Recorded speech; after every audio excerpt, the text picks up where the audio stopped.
ธนาคารมีการยุบบรรดาห้างต่างๆแลกเปลี่ยนแต่ก็มาฮอดปัจจุบันนี่พวกเขาก็บ่ทันสามารถว่าแก้ไขปัญหาอัตราเงินเฟ้อได้ซ้ำกว่าแห้งกว่านั้นเป็นเพิ่มขึ้นอีกอันนี้ได้แม่นพวกเขาแก้ถึกจุดแล้วบ่อยากตั้งปัญหาว่าแก้ถึกจุดแล้วบ่คันแก้บ่ถึกจุดนี่สิเฮ็ดแนวใดบรรดามาตรการที่ธนาคารที่รัฐบาลวางมานี่กับทุกคนก็ว่าดีแต่ว่าเวลาจะตั้งปฏิบัติพัดว่าอัตราแลกเปลี่ยนอย่างต่างๆค่าของชีพยังขึ้นติ๊กบ่มียามหยุดฉะนั้นนี่ต่อกับปัญหามาตรการนี่คิดทัศนะส่วนตัวข้าพเจ้าว่าอันที่หนึ่งนี่ข้าพเจ้าอยากเสนอว่าพวกเฮาต้องพร้อมกันหันลงหากฐานเพื่อแก้ไขอย่างจริงจังและเอามาตรการทางด้านกฎหมายพวกเฮาศึกษาพรมนี่ก็ศึกษามาหลายเลยเด้ผู้ใดที่เป็นผู้ละเมิดแท้ก็ต้องได้ปฏิบัติเข้มงวดเด็ดขาดซึ่งอยู่ในนี้รัฐบาลก็ได้เสนอว่ามีอยู่3 อันลักษณะเด็ดขาดโปร่งใสเป็นมืออาชีพที่นโยบายของรัฐบาลแต่ว่าคำว่าเด็ดขาดนี่ก็ยังอยากให้เอาใจใส่สืบต่อลงเลิกแท้การหันลงก่อสร้างหากฐานการเมืองตลอดระยะที่ผ่านมานี่พวกเขาใส่ได้ผลที่สุดแต่ว่ามาหดปัจจุบันนี่สภาพเงินเฟ้อสภาพเศรษฐกิจอันนี้พวกเขาต้องหันตัวนี้บ่เป็นจุดใจกลางซุ่มใส่ในการแก้ปัญหาเศรษฐกิจคันพวกเขาบ่เฮ็ดแท้เฮ็ดมานี่มันบ่รอดแหละอันนึงอีกในข้าพเจ้ายังเห็นว่าพวกเขานี่นอนอยู่ใน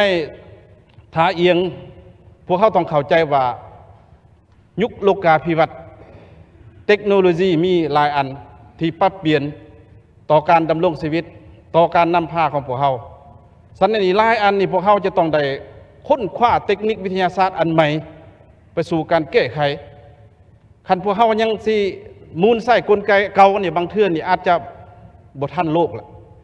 ยกตัวอย่างเช่นการค้าขายเมื่อวานก็มีลายฐานยกขึ้นมาการค้าขายเนี่ยหันไปใส่ออนไลน์หันไปใส่ระบบดิจิตอลแล้ว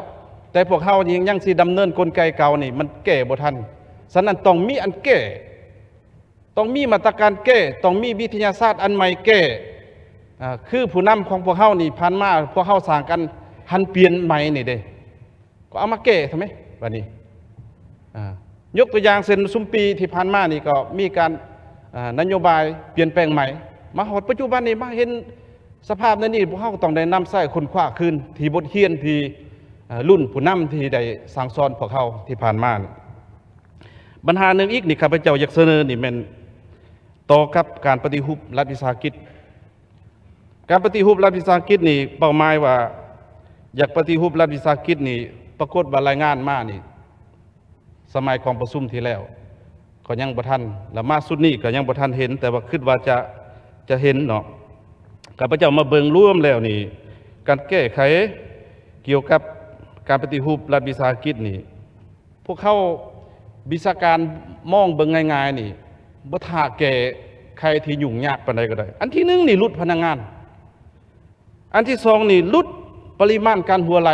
ไฟนี่กันหัวไหลให้น้อยลงน้ำประปาหัวไหลให้น้อยลงลดเงินเดือน